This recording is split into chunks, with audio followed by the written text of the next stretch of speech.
नमस्कार, आप देख रहे हैं खबर उत्तराखंड। मैं हूं आपके साथ जागृति और रुक कर लेते इस वक्त की बड़ी खबर का। बड़ी और अहम जानकारी, जहां धामी कैबिनेट की है आज बैठक। तो ये आपको बता दें कि शाम 5 बजे सचिवालय में होगी बैठक। सीएम पुष्कर सिंह धामी की अध्यक्षता में ये बैठक होगी और 14 जून से हो रहे विधानसभा बजट सत्र पर मुहर लगेगी। आर्थिक सर्वेक्षण रिपोर्ट पर भी यहाँ पर चर्चा की जाएगी। तो ये बड़ी और अहम जानकारी देहरादून से, जहां धामी कैबिनेट की आज बैठक होगी। तो वही शाम 5 बजे सचिवालय में सीएम पुष्कर सिंह धामी की अध्यक्षता में ये बैठक होगी, जहां 14 जून से हो रहे विधानसभा बजट सत्र पर मुहर लगेगी और साथ ही साथ आर्थिक सर्वेक्षण पर भी चर्चा की जाएगी।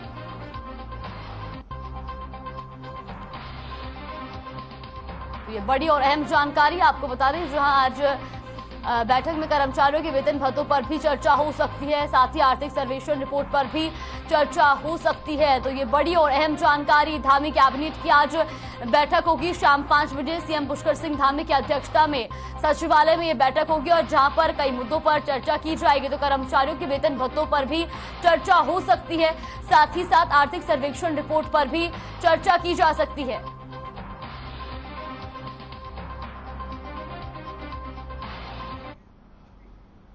और इसी खबर पर स्टेट हेड श्रीनिवास पंत हमारे साथ जुड़ गए हैं। श्रीनिवास जी, सबसे पहला सवाल आपसे यही जानना चाहेंगे कि आज जो है धामी कैबिनेट की बैठक होनी है, क्या कुछ जानकारी मिल रही है? बिल्कुल जागृति, आपको बताना चाहूंगा उत्तराखंड सरकार की आज महत्वपूर्ण कैबिनेट की बैठक होने वाली है। शाम 5 बजे मुख्यमंत्री पुष्कर सिंह धामी की अध्यक्षता में राज्य सचिवालय में कैबिनेट की बैठक होगी और जिस बैठक का मूल मंत्र होगा, इसमें तमाम अहम फैसले लिए जाएंगे।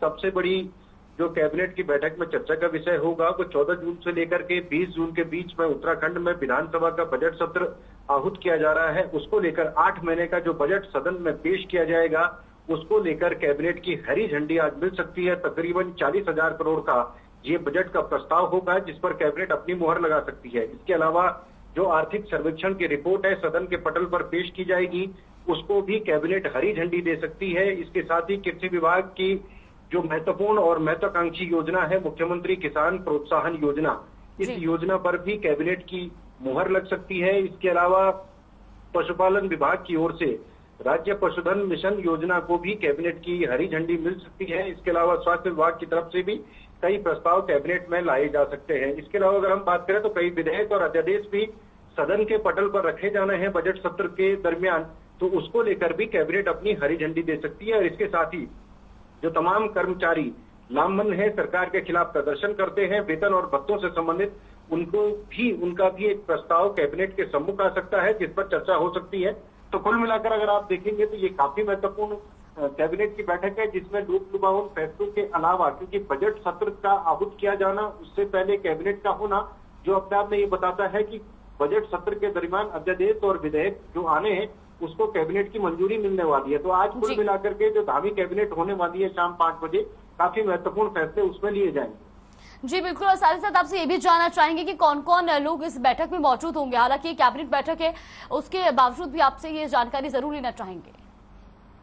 बिल्कुल जागृति, देखिए उत्तराखंड की जो आज कैबिनेट की बैठक राज्य सचिवालय में शाम 5 बजे होने वाली है, उसमें अध्यक्षता मुख्यमंत्री पुष्कर सिंह धामी करने वाले हैं। इसके अलावा उनके साथ उनके कैबिनेट के तमाम सहयोगी, चाहे सतपाल महाराज हैं, सौरभ बहुगुणा है, रेखा आर्य हैं, या यूं कहें कि इस तरीके से तमाम पूरी कैबिनेट सुबोध उनियाल हैं, वो बैठक में शरीक होंगे। और उसके बाद अलग अलग मंत्रालयों से जो प्रस्ताव आएंगे, उन प्रस्तावों पर पूरी कैबिनेट सामूहिक रूप से निर्णय लेगी और उस पर अंतिम मुहर लगाएगी। जी बहुत बहुत धन्यवाद श्रीनिवास जी आपका हमारे साथ जुड़ने के लिए और तमाम जानकारी हम तक पहुंचाने के लिए। तो सीएम पुष्कर सिंह धामी की अध्यक्षता में आज बैठक होगी और जहां पर विभिन्न मुद्दों पर चर्चा की जाएगी।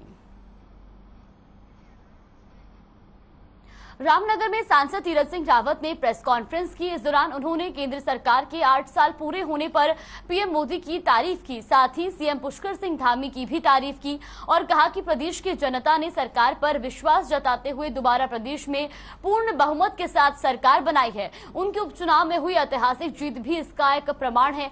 वहीं सांसद ने कहा कि रामनगर में समतलीकरण के नाम पर हो रहे अवैध खनन को लेकर इसकी जांच कराई जाएगी और इसमें जो भी दोषी होगा उसके खिलाफ कड़ी कार्रवाई भी की जाएगी।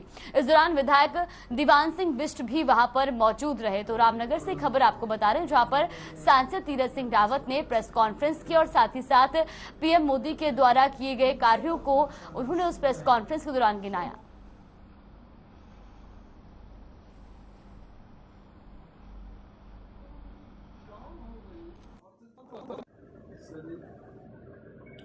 देखिए, मैंने कहा कि पहली बार 55 वर्षों के बाद जब से भाजपा आई है, इतना तेजी से विस्तार हुआ है प्रधानमंत्री मोदी जी के नेतृत्व में।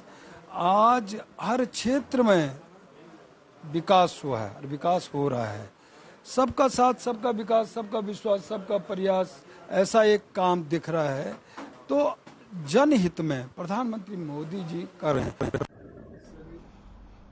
उत्तराखंड में कई बार हेलीकॉप्टरों की इमरजेंसी लैंडिंग करानी पड़ती है और इस दौरान हेलीपैड पर तीर्थयात्री और स्थानीय लोगों की भारी भीड़ जमा हो जाती है, जिस कारण हादसे होने की संभावना बनी रहती है। इसके मद्देनजर पुलिस महानिदेशक अशोक कुमार ने उत्तराखंड में संचालित सभी हेलीपैड पर अतिरिक्त यात्रियों के जाने पर बैन लगा दिया है। नए आदेश के मुताबिक हेलीपैड पर वही यात्री जा सकता है जिसको हेली सेवाओं के माध्यम से अपने गंतव्य स्थान तक पहुंचना होगा। तो देहरादून से खबर आपको बता रहे, जो एक्शन में डीजीपी नजर आए, उन्होंने हेलीपैड पर अतिरिक्त यात्रियों को जाने से बैन कर दिया है, क्योंकि जिस तरीके से कई बार जो है हादसे होने की संभावना को लेकर ये फैसला लिया गया है।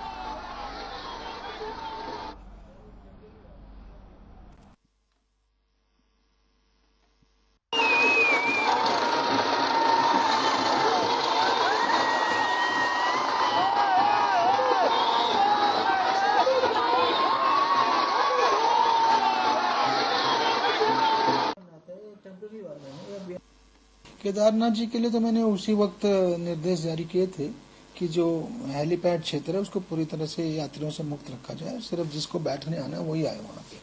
और बाकी हम एक जनरल डायरेक्शन भी दे रहे हैं बाकी सब जगह पे जहाँ भी वीआईपी आते हैं कि हेलीपैड क्षेत्र को पब्लिक से पूरी तरह मुक्त रखा जाए। दोबारा से जनरल डायरेक्शन दे रहे हैं।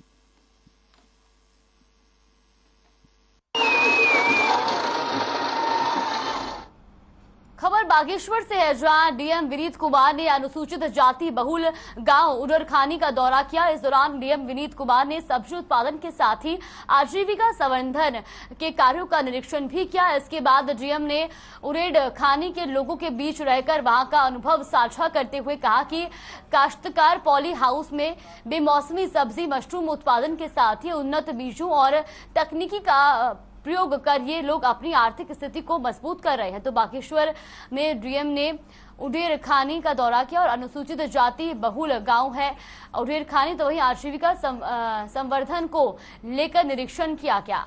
तो तस्वीरें आप देख सकते हैं, जहां पर डीएम ने उडेर खानी का दौरा किया।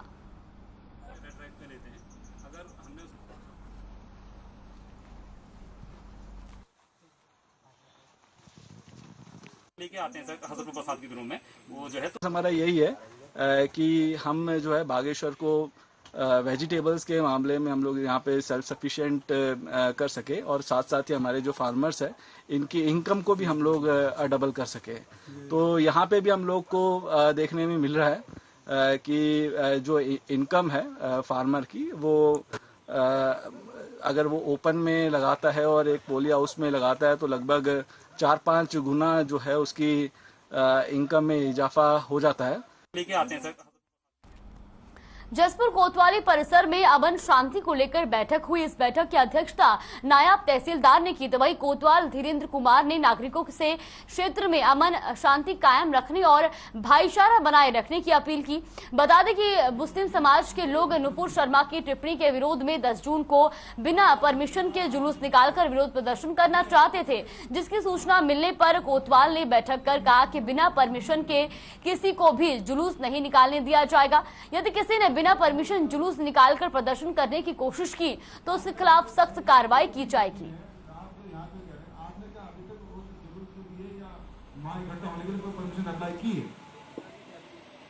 सूचना प्राप्त हुई थी कि एक नेता द्वारा किसी चैनल पर पैगंबर मोहम्मद साहब के प्रति गलत टिप्पणी की गई है, जिसके विरोध में कल कुछ लोग जुलूस निकाल सकते हैं।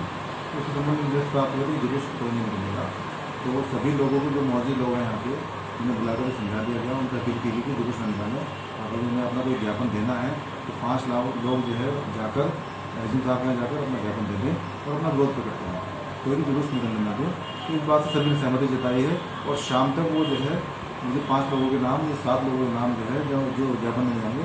कोतवाल जशपुर द्वारा जो है एक आम मीटिंग या शांति मीटिंग कह लीजिए बुलाई गई थी, जिसमें जशपुर क्षेत्र के जितने भी मस्जिद मदरसे के कमेटी हैं या इमाम हैं या जो शहर के जिम्मेदार लोग हैं उन्हें यहाँ इकट्ठा किया गया और उन्हें ये मैसेज दिया गया कि जो एक नुपुर शर्मा को लेके विवाद चल रहा है, जिसे लेके एक आक्रोश है लोगों में, उससे हमें ये सूचना मिली है कि कल 10 तारीख में कोई जुलूस निकाला जा सकता है जिससे शहर की पूरा शांति व्यवस्था खराब हो सकती है। उसी संबंध में कोतवाल साहब ने बताया कि कोई भी जुलूस किसी के भी द्वारा निकाला नहीं जाएगा, ना ही कोई हम इस बात की परमिशन देंगे। अगर आपको अपना विरोध दर्ज कराना है 2 से 4 या 5 या 7 लोग आप इकट्ठे होकर अपना जो भी विरोध दर्ज कराना चाहते हैं एसडीएम कार्यालय में या कोतवाली में या एसएसपी कार्यालय में कहीं भी आप करा सकते हैं, अन्यथा भीड़ इकट्ठी नहीं करेंगे आप लोग। यही सभी से अपील की है कोतवाल साहब ने और हमारा जनहित सेवा संगठन के लोग भी हम यहाँ मौजूद थे। और ये कह रहे हैं रोज है, हम भी मान्य रोज है, हमारे दिमाग में रोज है। मैं ये कह रहा हूँ आप चलो आप लीजिए जिम्मेदारी। थराली के रामलीला मैदान में इन दिनों बेतालेश्वर महादेव मंदिर की ओर से 11 दिवसीय पंच पुराण का आयोजन चल रहा है, जिसे सुनने के लिए रोजाना भारी संख्या में श्रद्धालु यहां पहुंच रहे हैं। इस दौरान महंत रजनी शानंद गिरी ने बताया कि पंच पुराण के तहत शिव महापुराण कथा, श्रीमद देवी भगवत कथा, भागवत महापुराण, नरसिंह पुराण और गरुड़ पुराण का वाचन किया जा रहा है और आगामी 11 जून को विधि विधान के साथ यज्ञ, हवन और विशाल भंडारे के साथ समापन होगा। तो थराली में 11 दिवसीय पंचपुराण का आयोजन किया जा रहा है, जहां भारी तादाद में श्रद्धालु पहुंच रहे हैं। तो वहीं 11 जून को पंचपुराण का समापन होगा।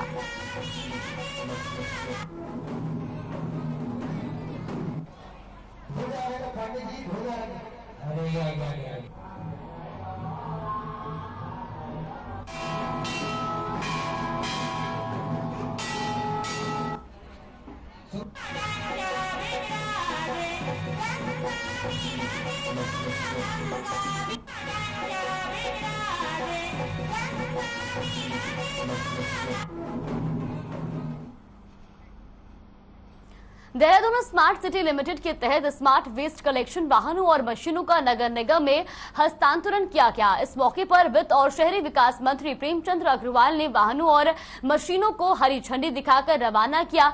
इस दौरान प्रेमचंद अग्रवाल ने कहा कि एक कदम स्वच्छता की ओर का कार्यक्रम चल रहा है और इसी के तहत नगर निगम को वेस्ट कलेक्शन वाहनों और मशीनों को दिया गया है, जिससे साफ सफाई का काम करने वाले कर्मचारियों को राहत मिलेगी। और इस मौके पर प्रेमचंद अग्रवाल ने के साथ नगर निगम के मेयर सुनील उनियाल गामा भी मौजूद रहे। तो देहरादून की तस्वीरें आप देख सकते हैं, जहां मशीनों को नगर निगम में भेजा गया, तो वहीं मौके पर प्रशासनिक लोग भी मौजूद रहे और साथ ही साथ वेस्ट कलेक्शन वाहनों को हरी झंडी भी दिखाई गई।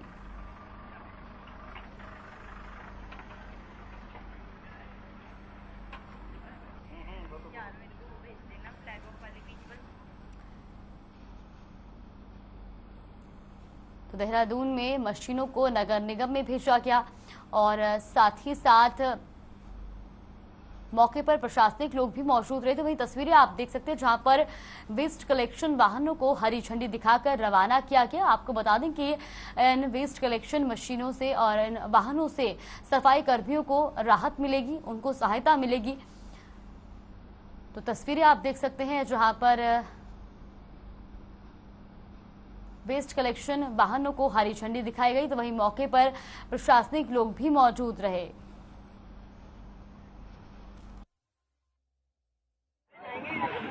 एक कदम और स्वच्छता की ओर ये अभियान हमारा चल रहा है और आप जानते हैं स्मार्ट सिटी के माध्यम से जिस प्रकार से हमारे यहाँ काम चल रहे हैं, उसमें एक कदम और बढ़ा के स्मार्ट सिटी जो प्रोजेक्ट है उसके माध्यम से नगर निगम देहरादून को आज 3 कॉन्ट्रैक्टर, 20 ई कार्ड और 12 हुपर टिपर्स देने का यहाँ काम हुआ है। मैं उम्मीद कर रहा हूँ इससे जो साफ़ सफाई है, कूड़ा उठान है, उसमें एक तेज़ी भी आएगी और एक जो हमारे कर्मचारी हैं, जो हमारे अन्य लोग हैं, उससे उनके काम में भी दक्षता भी बढ़ेगी। उत्तराखंड संभागीय परिवहन निगम 11 जून को वाहनों की नीलामी करने जा रहा है। आरटीओ सुनील शर्मा ने बताया कि इसके लिए बाकायदा सभी तरह की तैयारियां कर ली गई हैं और आरटीओ कार्यालय में जो वाहन खड़े हैं उन सभी गाड़ियों के विषय में जानकारी लेकर नोटिस चिपका कर दिए गए हैं। ये नीलामी 11 जून को सुबह आरटीओ कार्यालय में शुरू होगी और जिसके लिए सभी निर्देश दे दिए गए हैं और नीलामी की भी निर्देशों के अनुसार ही की जाएगी। तो देहरादून से खबर आपको बता रहे, जहां परिवहन विभाग करेगा वाहनों की नीलामी, तो वहीं 11 जून को वाहनों की नीलामी की जाएगी और सुबह आरटीओ कार्यालय में ये नीलामी की जाएगी और साथ ही साथ इसको लेकर के निर्देश भी जारी कर दिए गए हैं।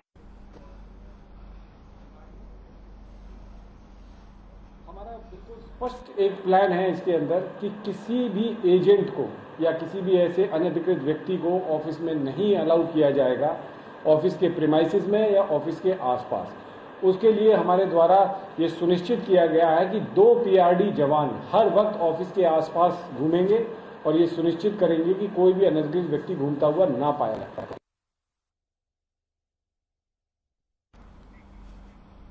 अल्मोड़ा में पिछले कुछ दिनों से गर्मी चरम पर है, वहीं दूसरी तरफ अधिकांश इलाकों में पानी के लिए हाहाकार मचा हुआ है। पेयजल की किल्लत से परेशान खिताड़ी के ग्रामीणों ने जल संस्थान कार्यालय में तालाबंदी करते हुए जहां जमकर प्रदर्शन किया, तो वहीं ग्रामीणों का कहना है कि करीब 6000 की आबादी वाले खत्याड़ी क्षेत्र में 4 दिन से एक बार पानी की आपूर्ति हो रही है और ग्रामीणों ने चेतावनी देते हुए कहा कि अगर उनकी मांगों को अनसुना किया गया तो वो चक्का जाम लगाने को मजबूर हो जाएंगे। ये खबर अल्मोड़ा से आपको बता रहे हैं, जहां पर पानी की किल्लत से आम लोग परेशान हैं, तो वहीं लोगों ने चेतावनी दी है कि अगर उनकी मांगों को अनसुना किया गया तो वो चक्का जाम कर प्रदर्शन करेंगे। ये तस्वीरें आप देख सकते हैं, जहां पर खत्याड़ी के ग्रामीणों में साफ तौर पर रोष देखा जा सकता है और साथ ही साथ ग्रामीणों ने जो है हाईवे जाम करने की चेतावनी दी है।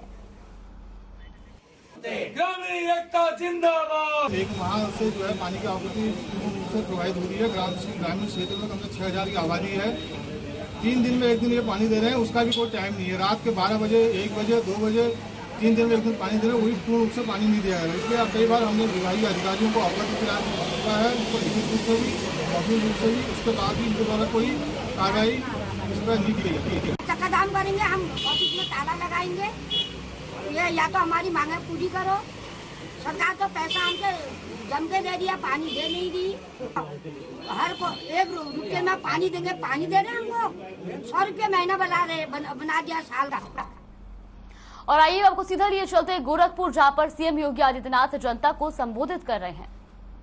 गुप्ता जी और आज के इस कार्यक्रम में उपस्थित भारतीय जनता पार्टी के सभी पदाधिकारी और उपस्थित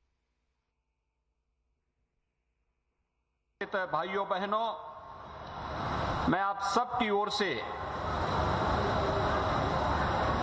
विधानसभा चुनाव के उपरांत शपथ ग्रहण होने के बाद माननीय राष्ट्रीय अध्यक्ष का किसी सार्वजनिक कार्यक्रम में पहली बार पदार्पण हो रहा है और इस अवसर पर मैं बाबा गोरक्षनाथ की इस पावन धरती पर दुनिया के सबसे बड़े राजनीतिक दल के राष्ट्रीय अध्यक्ष माननीय श्री जगत प्रकाश नड्डा जी का हृदय से स्वागत करता हूं, अभिनंदन करता हूं। भाइयों बहनों, आज एक साथ दुनिया का जो सबसे बड़ा राजनीतिक दल है भारतीय जनता पार्टी, गोरखपुर क्षेत्र के कार्यालय का भव्य उद्घाटन भी हो रहा है और 8 जनपद कार्यालयों का भी उद्घाटन का कार्यक्रम राष्ट्रीय अध्यक्ष जी के कर कमलों से यहां पर संपन्न हुआ है। इस अवसर पर उन सभी कार्यालयों में उपस्थित जितने भी पदाधिकारी, प्रदेश सरकार के मंत्री और वहां के लोकल जिलाध्यक्ष और अन्य पदाधिकारी हैं, उन सबको भी मैं नए कार्यालय प्राप्त होने पर हृदय से बधाई देता हूं, अपनी शुभकामनाएं उन सब के प्रति व्यक्त करता हूं। हम सब जानते हैं 2014 में देश के भाग्य को बदलने के लिए जब इस देश की जनता जनार्दन ने प्रधानमंत्री मोदी जी पर विश्वास करते हुए देश की बागडोर उनके हाथों में सौंपी, तो पूरे देश के अंदर क्षेत्र में व्यापक बदलाव आता हुआ दिखाई दिया।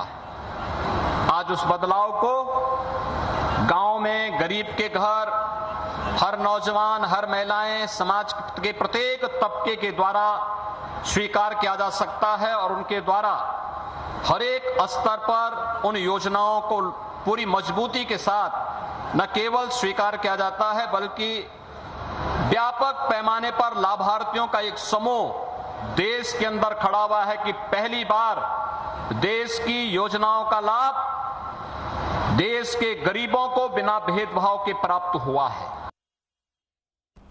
अब रुक कर लेते हैं उत्तराखंड की खबरों की ओर, जहां खबर अल्मोड़ा से है, जहां अचानक मौसम के बदलाव का असर अब आम आदमी के स्वास्थ्य पर पड़ता दिखाई दे रहा है। दरअसल पहाड़ों का मौसम अमूमन ठंडा रहता है, इस बार गर्मी ने रिकॉर्ड कायम कर दिया। और बता दिया जाए कि पिछले साल की तो इस बार अल्मोड़ा में तापमान 7 डिग्री की बढ़ोतरी पाई गई है। यही कारण है कि अल्मोड़ा में मरीजों की संख्या बढ़ती जा रही है। आपको बता दें कि जिला मुख्यालय के अस्पतालों में रोजाना 500 से ज्यादा मरीज वायरल और संक्रमित बीमारियों के आ रहे हैं। वहीं जिला अस्पताल की पीएमएस डॉक्टर कुसुम लता ने बताया कि वायरल खांसी बुखार के साथ पेट की समस्या वाले मरीजों की संख्या ज्यादा है। साथ ही बताया कि इनके लिए अस्पताल में पर्याप्त मात्रा में दवाई उपलब्ध है। तो अल्मोड़ा से खबर आपको बता रहे, जहां पर लोगों पर मौसम का असर पड़ रहा है। खाली पेशेंट के लिए जो है हम लोगों की रणनीति यही है कि जो पेशेंट एक्चुअल जो पेशेंट है वही यहाँ पर आए और ओपीडी 400-500 के करीब हमारी रहती है पर डे की। मरीज आजकल बुखार, खांसी, जुकाम और पेट खराब और इस तरह की गदरपुर तहसील क्षेत्र में मिट्टी माफिया लगातार कानून की धज्जियां उड़ा रहे हैं। मिट्टी माफिया उपजाऊ जमीन से मिट्टी काटकर अलग अलग जगहों पर बेच रहे हैं। वहीं इसको लेकर बाजपुर के एसडीएम राकेश तिवारी ने बताया कि कानून के तहत गल्फर से मिट्टी के खनन की परमिशन है, लेकिन जो लोग कानून के खिलाफ जाकर काम कर रहे हैं उन पर कार्रवाई होनी चाहिए। तहसीलदार और पुलिस की ओर से नियम का उल्लंघन करने वालों पर कड़ी कार्रवाई होनी चाहिए, जिसके लिए मेरी तरफ से खुली छूट है।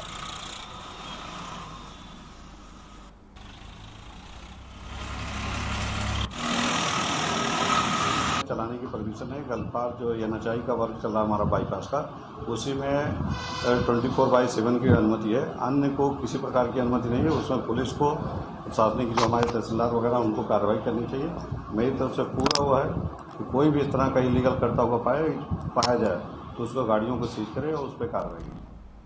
काशीपुर में बैंक लूट का मामला सामने आया है, जहां शहर के मुरादाबाद रोड स्थित पंजाब नेशनल बैंक में लगभग आधा दर्जन बदमाशों ने बैंक में धावा बोलकर लाखों रुपए की लूट की और मौके से फरार हो गए। तो वही सूचना पर पहुंचे हल्का पुलिस के अधिकारियों ने घटनास्थल का जायजा लिया और बारीकी से निरीक्षण करने के साथ ही जरूरी पूछताछ की। वहीं एसपी चंद्रमोहन ने मीडिया के सवालों का जवाब देते हुए बताया कि शुरुआती जांच में सीसीटीवी फुटेज में बैंक के अंदर 3 लोग दिखाई दे रहे हैं। हालांकि बैंक में कई अनियमितताएं मिली है, लेकिन बावजूद इसके जल्द अपराधियों को पकड़ लिया जाएगा।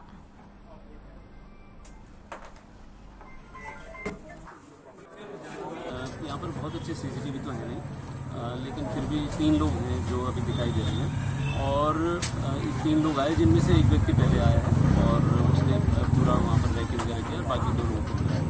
तो इस तरह से एक घटना हुई है और तीनों लोगों ने इन लोगों को डरा के यहाँ से पैसे ले गए।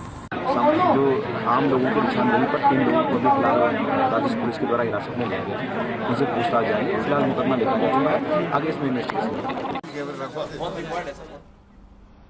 रामनगर में लगातार बढ़ते तापमान से एक तरफ तो भीषण गर्मी ने लोगों का जीना मुश्किल कर दिया है, तो वहीं अब जंगलों में आग लगने का सिलसिला भी फिर से शुरू हो गया है। आपको बता दें कि ताजा मामला रामनगर वन प्रभाग की टेढ़ा चौकी के पास का है, जहां उस वक्त अफरा तफरी मच गई जब वहां के जंगलों में अचानक भीषण आग लग गई। आग की सूचना मिलते ही अधिकारियों के बीच हड़कंप मच गया और आग लगने की सूचना के बाद मौके पर पहुंचे वन कर्मियों ने आग पर काबू पा लिया।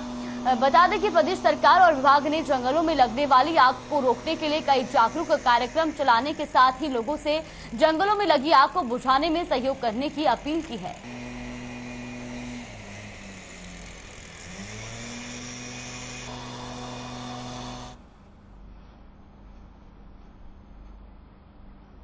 उत्तराखंड में एक तरफ जहां गर्मी से राहत नहीं मिल रही तो वहीं दूसरी तरफ राज्य के जंगलों में भी आग की घटनाएं थम नहीं रही हैं। पहाड़ी क्षेत्रों से लेकर मैदानी इलाकों में भी गर्मी से हाहाकार मचा हुआ है। राजधानी देहरादून की बात करें तो जनवरी से अब तक कुल 278 आग लगने की घटनाएं सामने आई है, जबकि अप्रैल महीने में आग लगने के 132 मामले दर्ज किए गए, जिनमें से 79 जंगलों में आग लगने की घटना दर्ज की गई, तो जबकि 53 अन्य प्रकार से आग लगने की घटनाएं हैं।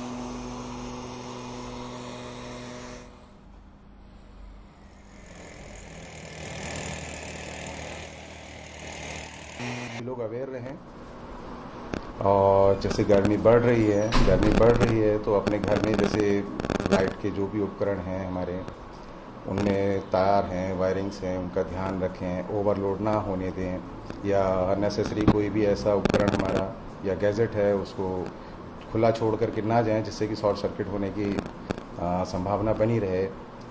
अन्य में आ जाता है जैसे कि हम लोग कूड़ा करकट फेंकते हैं, कहीं आग लगा देते हैं और उसको समाप्त करने के लिए उसको ऐसे छोड़ के ना जाएं, पहले तो ना लगाएं, एक पर्टिकुलर डस्टबिन रखे हुए हैं उसमें डालें। अगर आपको ऐसा लगता है कि नहीं थोड़ा बहुत जलाना है तो उसको छोड़ कर ना जाएं, क्योंकि हवा से उड़ करके भी दूसरी जगह चिंगारी जा। चलिए, खबर उत्तराखंड में फिलहाल के लिए बस इतना ही। आप देखते रहिए हर खबर।